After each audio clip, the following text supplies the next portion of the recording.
Erev Tov. Alors, on a un cours spécial ce soir.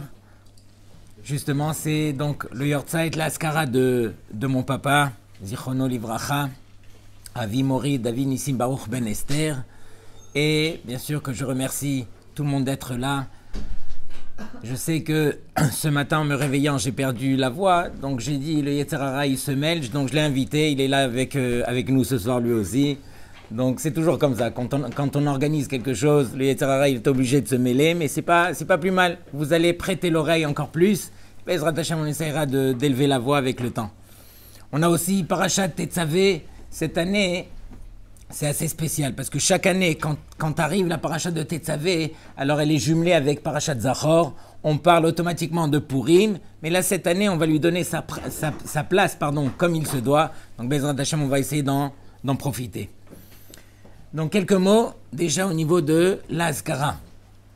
Vous savez que Yaakov Avinu, à l'âge de 63 ans, il est obligé de quitter la maison de ses parents, pourchassé par son frère Esav, comme on se rappelle, et ne perd pas une seconde, va à la yeshiva chez Shem Ve'ever étudier pendant 14 ans.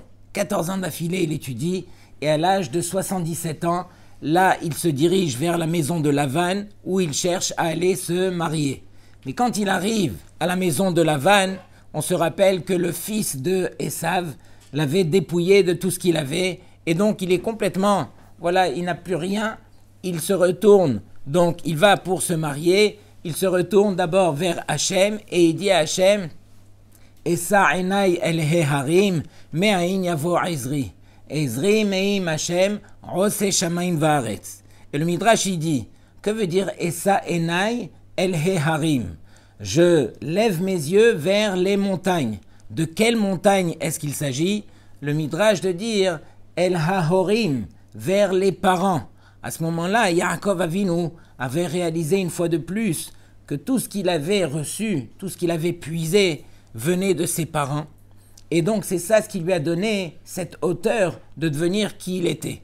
De réaliser que, Béhémet, tout ce qu'on a reçu, ça vient de nos parents, et qu'éventuellement, on est là pour, bien sûr, avancer, progresser. C'est ce que nous aussi, on va essayer de transmettre à nos enfants par la suite, mais de réaliser que ça part justement des parents. Et ça, enai el heharim, altikre heharim, et là, el hahorim, vers les parents.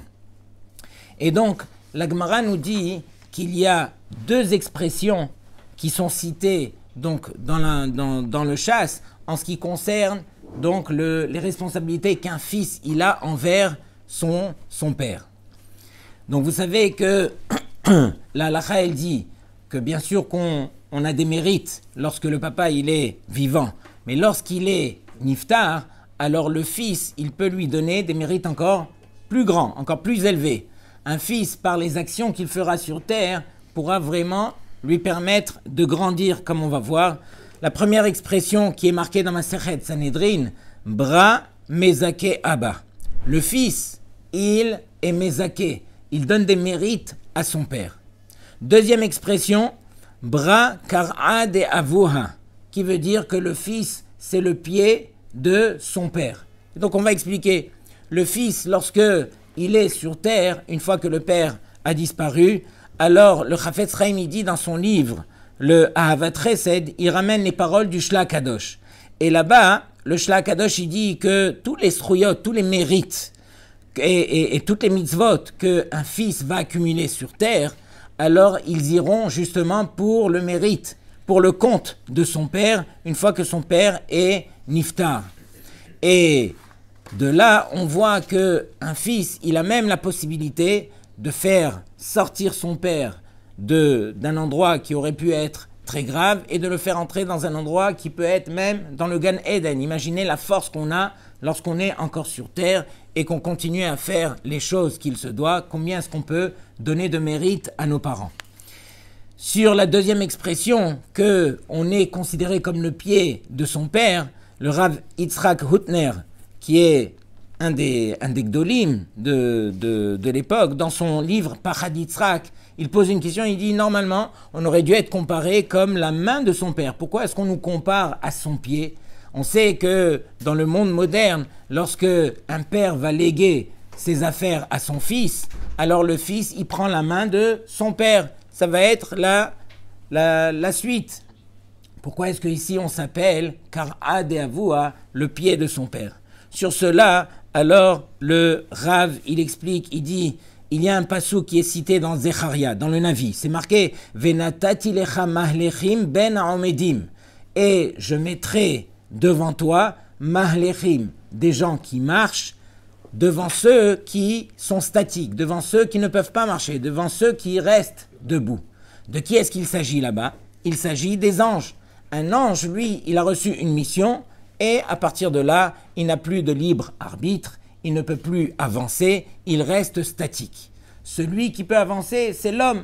L'homme sur terre, il avance. Il avance justement par rapport à ses actions, par rapport à tout ce qu'il prendra sur lui de faire qui vont lui permettre de grandir. Et donc c'est justement la raison pour laquelle on surnomme le fils en tant que pied, parce que justement le père qui lui est dans un endroit où il n'a plus de libre arbitre, ne peut plus avancer, le fils pourra justement par ses actions sur terre permettre au père d'avancer et de dépasser de niveau en niveau. Donc imaginez le mérite qu'on a de réaliser déjà tout ce qu'on a reçu d'un père et tout ce qu'on peut faire pour ce père. Donc, Be'ezrat Hashem, c'est ce que je voulais un petit peu partager avec vous. Tehe nafshot tzchura bitzchor chaim. Parashat Tetzavé, j'aimerais vous parler d'un sujet qui est des plus importants. Et un sujet qui devrait nous suivre au travers de toute la Torah. On le voit ici, c'est marqué vraiment de manière, on va dire que presque cachée, mais on va essayer de dévoiler un petit peu ces mots. Et c'est ça ce qui est beau dans la Torah, c'est que la Torah s'adresse à nous à travers des mots, mais il faut savoir les décoder. Et quelqu'un qui sait décoder, il prend ces choses-là avec lui, qui vont l'accompagner, qui vont lui permettre de grandir toute sa vie. Il est marqué donc dans ces belles parachiotes. Si vous remarquez, il y a 5 parachiotes, depuis la paracha de Teruma. Teruma Tetzavé. Après, il y a Kitissa, une partie de Kitissa, Vayakel Pekoudé, ce sont les 5 parachiotes dans la Torah qui traitent du Mishkan. Il faut savoir que le Mishkan, il a eu lieu dans le désert pendant 38 ans. 38 ans uniquement, et c'était une mitzvah qui était ponctuelle dans le temps. On n'a jamais retrouvé de Mishkan au travers, on va dire, de l'histoire juive, à l'exception de certains qui étaient construits, mais moi je parle au niveau du Mishkan, où tous les Béné Israël en profitaient comme il y avait dans le désert.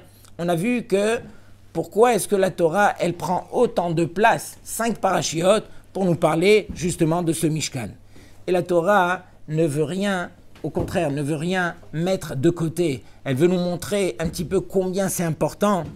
Les Béné Israël, qu'est-ce qu'ils ont reçu du Mishkan? Ils ont reçu cette proximité qu'ils avaient avec Hachem. Et donc, ils ont réussi justement à l'eitromem. L'eitromem veut dire s'élever. Du fait qu'ils se sont élevés grâce à ce Mishkan, grâce à tout ce que Akadosh Baruch Hu leur a ordonné, alors la Torah, elle dit ça vaut la peine. Même si cette mitzvah va disparaître, ça valait la peine pour moi d'expliquer aux Béné Israël, doré dorot, qu'un moment où les Béné Israël se sont élevés, alors ça valait la peine de répéter pour toutes les générations, eux aussi, que c'est ça le but. Le but, c'est de réaliser que dans notre vie, on n'est pas toujours en mode croissant. Il y a des fois qu'on arrive à grandir et à avancer comme il se doit, et il y a des fois où, voilà, on traîne la patte, comme on dit.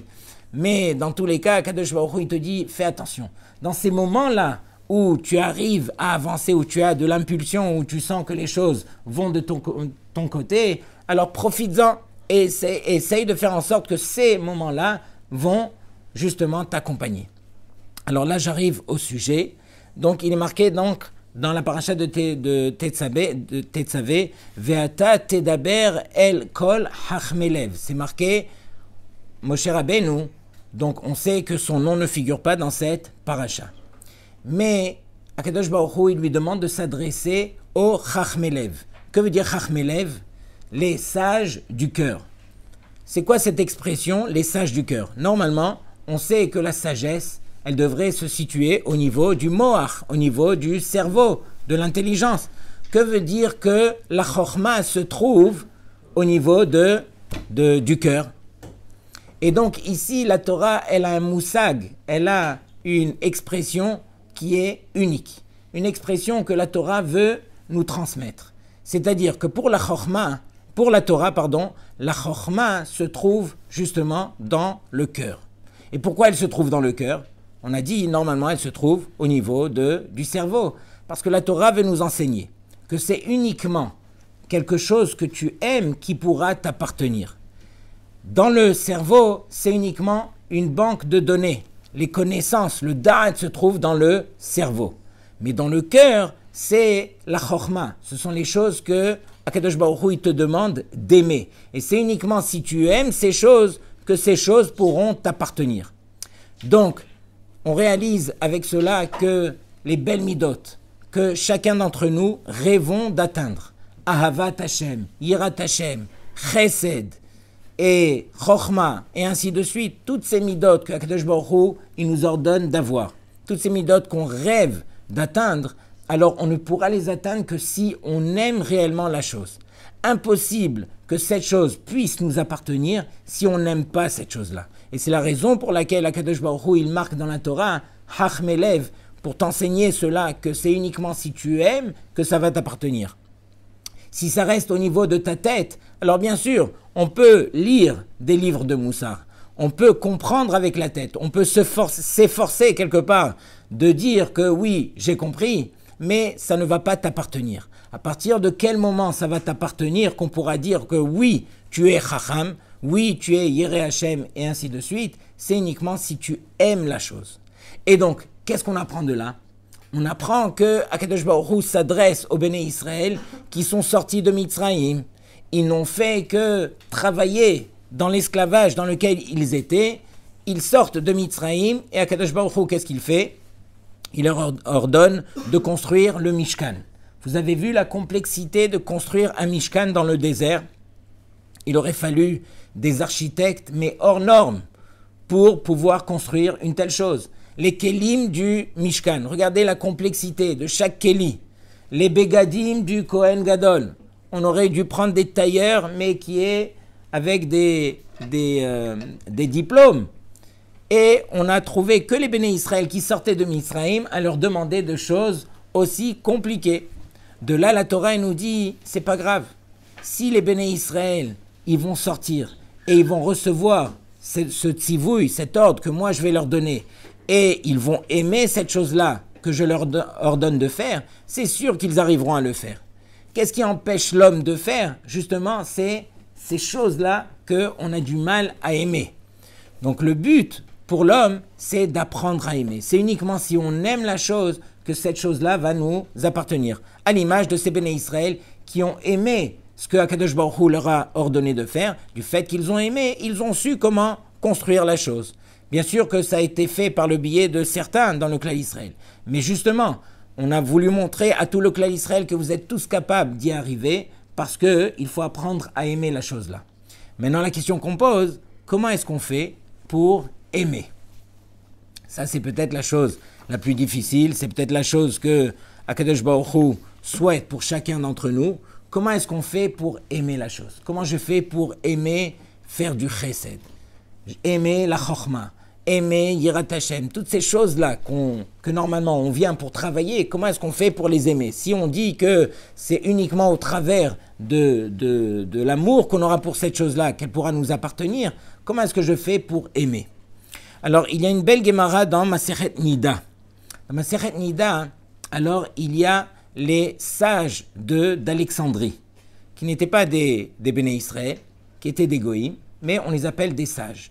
Et ils sont partis voir un des grands sages du clan d'Israël qui s'appelait Rabbi Yehoshua ben Hanania. Et donc, la Gemara nous cite combien et combien de choses ils sont partis poser à ce Chacham qui s'appelait Rabbi Yehoshua ben Hanania. Et parmi ces choses-là, ils ont demandé Maya'ase Adam veyachkam. Qu'est-ce que l'homme devra faire veyachkam pour être intelligent? Qu'est-ce qu'il devra faire pour atteindre la sagesse? Et donc, réponse de Rabbi Yehoshua ben Hanania, Yarbe beyeshiva veim'at bischora, qui veut dire que tu vas multiplier beyeshiva, tu vas multiplier le fait d'étudier et tu vas diminuer le fait de travailler. Donc, ils ont posé une question technique ils ont reçu une réponse technique. Qu'est-ce qu'il faut faire pour être Chacham? Il faut étudier. Une fois, on raconte qu'on a attrapé le fils du Rav de Brisk. Et on lui a dit, mais comment est-ce que votre père, il a atteint un niveau de sagesse pareil? On sait que le Rav de Brisk, c'était la sagesse par excellence. C'était un des Gdoléador. Et il était reconnu justement parce qu'il était très très aiguisé au niveau de sa sagesse. Et donc, le fils, il leur dit, rapprochez-vous, je vais vous dévoiler la chose. Ils se sont rapprochés et eux, ils s'attendaient. Et voici qu'il leur dit, Biglal Shehu Lamad, parce qu'il a étudié. On ne peut pas devenir Chacham sans étudier. Charlie, Pechavod. On ne peut pas devenir Chacham sans étudier. Donc c'est évident que comment est-ce que je vais faire pour être Chacham? Alors je vais étudier. Question technique, réponse technique. Ensuite, les élèves, ils lui ont dit, mais Kvodara, vous n'allez pas nous le faire à nous. Il y en a plein qui ont étudié, qui ne sont pas devenus Chacham pour autant. Et donc, là, il leur dit, et là, il leur répond, et là, yevakesh rachamim, mimi she'achokma shelo. Seulement, ils devront demander, ils devront implorer, ils devront prier à celui à qui ça appartient la sagesse. Donc, il leur donne la vraie réponse. Il leur dit, il faut prier. Vous priez à Hachem, et là, vous pourrez obtenir donc cette chose qui s'appelle Chochma.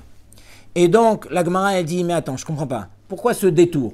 On t'a posé une question qui était claire. Qu'est-ce qu'un homme doit faire pour être sage? Tu m'as dit, d'abord, qu'est-ce que tu m'as répondu? Tu m'as? Il faut étudier. Et après, je te dis, mais il y en a plein qui ont étudié. Et après, là, tu me donnes la vraie réponse qu'il faut prier. Dis-moi directement qu'il faut prier. Et la Gemara, qu'est-ce qu'elle dit? Il faut les deux. Kiha beloha lo sagia. Sous-entendu qu'il faut étudier. Vadaï qu'on ne peut pas être Chacham si on n'étudie pas, mais il faut surtout prier. Par contre, regardez bien le langage, c'est pas marqué uniquement prier, c'est marqué Yevakesh Rachamim Mimi Shachochma Shelo. Yevakesh veut dire il faudra demander, mais demander avec insistance. Demander pour que cette chose-là t'appartienne. Donc, qu'est-ce qu'on apprend de là? On apprend de là, et c'est peut-être la phrase que je voulais vous transmettre ce soir, c'est que si vous voulez que la chose vous appartienne, si vous voulez avoir une appartenance, ne serait-ce que dans ces grandes choses qu'on est en train de discuter depuis tout à l'heure, comme la sagesse, la Yirat Hashem, etc., c'est uniquement si vous arrivez à vous investir dans la tfila pour ces choses que vous avez besoin. Regardez, ne serait-ce que, prenez-vous à vous-même. Vous allez vous tester. Qu'est-ce que vous avez tendance à demander dans votre filote? Si vous demandez, entre autres, bien sûr qu'on a le droit de demander tout ce que vous avez l'habitude de demander, et je vous encourage de continuer.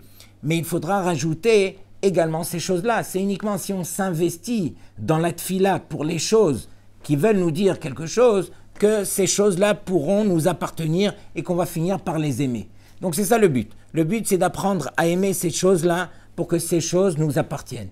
Et comment est-ce qu'on montre à Hachem qu'on aime ces choses? C'est au travers de l'investissement qu'on aura dans notre tefila. Il n'y a que la tefila qui permet à Kadosh Baruch Hu de nous accorder. Lui, Hachem, toute la journée, il est comme ça. Il attend justement d'ouvrir cette main et de déverser sur nous la bracha, tout ce qu'on aurait voulu. Mais à Kadosh Baruch Hu, il a donné une condition.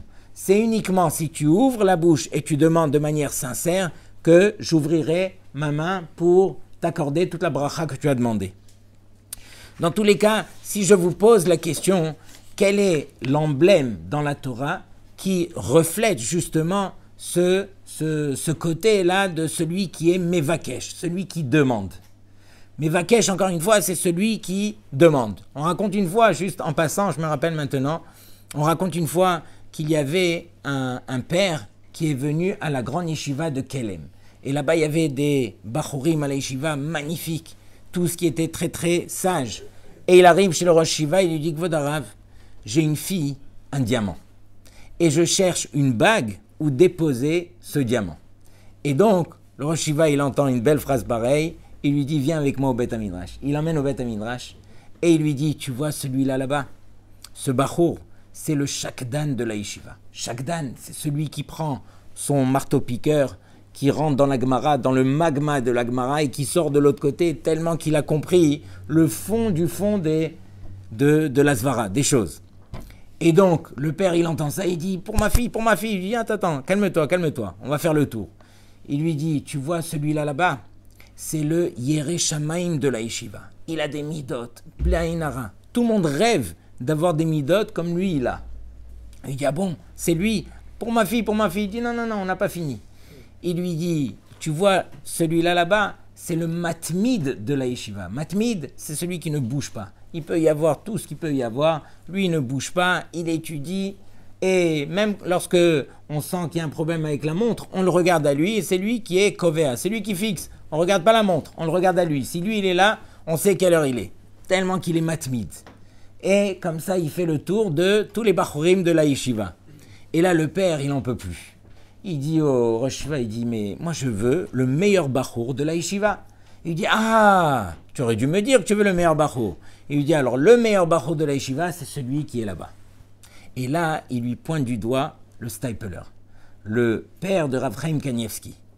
Et le père, il dit, mais en quoi c'est le meilleur? Vous m'avez cité les meilleurs des meilleurs dans toute la yeshiva, et là, vous me dites que lui, c'est le meilleur. Et il dit, oui, lui, c'est le Mevakesh de la yeshiva. Le Mevakesh, c'est celui qui demande, c'est celui qui peut-être n'a pas toutes ces midotes que les autres ils ont, mais c'est sûr que tellement qu'il est Mevakesh, qu'il va obtenir automatiquement toutes ces midotes. Et on le sait, le Stipler, il a grandi, et c'était lui qui était devenu le grand de la génération. Donc on revient à notre question, c'est qui celui qui représente le Mevakesh dans la Torah? C'est nul autre que Yehoshua Binoun. Yehoshua Binoun, on sait, c'est celui qui a rangé le Beth HaMidrash, celui qui rangeait les bancs, celui qui était collé à Moshe Rabbeinu. Et dans sa génération, le Midrash de dire que c'était le cancre parmi les Bachurim de la Yeshiva. Il y en avait beaucoup qui le dépassaient de loin en Torah, mais voici que Minash Shamayim, on a choisi Yehoshua comme le successeur de Moshe Rabbeinu. Et pourquoi? Alors on se rappelle que Moshe Rabbeinu, il a été au Har Sinaï, et Yehoshua le suivait, et là il est monté 40 jours et 40 nuits. Yehoshua, il plante sa tente, et il reste à la limite de là où il pouvait se trouver. Et là, pendant 40 jours et 40 nuits, Yehoshua ne bouge pas, il reste là-bas. On lui dit, mais Yehoshua, il y a ta femme et tes enfants à la maison, retourne. De quoi tu as peur? Tu sais que Moshe Rabbeinu, il va rester 40 jours et 40 nuits. Tu as peur de louper? Viens peut-être 3 jours avant les 40 jours. Comme ça, tu t'assures que tu es le premier, il va descendre et voilà, tu vas l'attraper. Mais pendant tout le temps, rentre chez toi, occupe-toi de ta femme, de tes enfants. Pourquoi tu restes là-bas? Yehoshua, qu'est-ce qu'il dit? Même pas en rêve.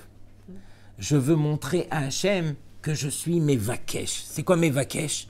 Mevakesh, c'est celui qui demande, c'est celui qui veut tellement que HaKadosh Baruch Hu, il regarde dans son cœur et lui donne en fonction de ce qu'il y a dans son cœur. Donc Yehoshua Binoun, en 2 mots, c'est pas celui qui va à l'aéroport et qui attend son avion et qui va venir 3 heures avant pour justement arriver à l'heure pour monter dans le vol. Yehoshua Binoun, il dit, ça n'a rien à voir avec le temps. Là, je veux montrer à Hachem combien je désire faire sa volonté, combien je désire être celui qui va recevoir les trésors que Moshe Rabbeinu, il a à nous transmettre. Donc du fait qu'il était tellement Mevakesh, c'est lui qu'on a choisi. Bien qu'il n'avait pas le niveau et bien qu'il y en avait beaucoup qui le dépassaient. Tout ça pour dire que, voilà, c'est un des points que je voulais partager avec vous ce soir, c'était de développer un petit peu dans notre cœur ces choses-là qui doivent nous appartenir. J'ai vu une belle histoire, on va terminer avec cela, j'ai vu une belle histoire cette semaine, puisque tout le monde a entendu parler d'un certain Jonathan Pollard. Vous savez c'est qui? Quelqu'un qui a espionné pour Israël, il a espionné aux États-Unis, et il a été jeté dans le cachot aux États-Unis pendant 30 ans. Imaginez, 30 ans. Après 30 ans, ils ont eu pitié de lui, et à savoir par quel miracle, il est sorti de prison, il est revenu en Eretz Israël, c'est Netanyahou qui l'attendait en descendant de l'avion, qui lui a transmis son passeport, allez mon fils, reviens à la maison. Mais tu as perdu 30 ans de ta vie en prison. Et voici qu'il y a 2 semaines, sa femme, à l'âge de 68 ans, est Nifteret. Et ce Jonathan Pollard, il a raconté cette histoire justement parce qu'il a tellement réfléchi lorsque sa femme lui a dit ce qu'elle lui a dit. Avant de mourir, juste avant de mourir, elle lui a dit « Rapproche-toi, j'aimerais te dire quelque chose ». Et donc, elle lui a dit « Écoute, je me sens partir, j'aimerais te dévoiler. Je suis venu sur terre pour 2 choses. La première, c'est pour te faire sortir de prison. La deuxième, c'est pour te faire sortir de prison, non pas en tant que goy, mais en tant que juif. Et on sait très bien que dans les prisons, surtout aux États-Unis là-bas avec les... Et lui, normalement, il était très loin de tout. Il est sorti de prison, il avait la kippa, il avait la barbe, il étudiait, sa femme, elle a fait des pieds et des mains pendant qu'il était en prison pour qu'il ait tout, pour qu'il revienne et qu'il comprenne un petit peu la vérité. Donc, lui, qu'est-ce qu'il a dit? Il a dit, c'est pas possible. Aussitôt qu'elle a terminé de dire ces 2 phrases-là, elle est nifteret. Elle a fermé les yeux, elle est nifteret. Et donc, lui, ça l'a rappelé à l'ordre. Ça lui a fait réfléchir que quoi? Qu'on est tous venus sur terre avec une mission. Et on est tous venus accomplir une mission. On n'est pas venus sur terre par hasard. On est venus justement pour accomplir cette mission. Donc on doit se battre avec nous-mêmes justement pour aimer cette mission qu'Akadosh Baruch Hu nous a accordé de faire. Et comment je peux savoir sur terre quelle est ma mission? Ça aussi c'est compliqué. On aime faire beaucoup de choses.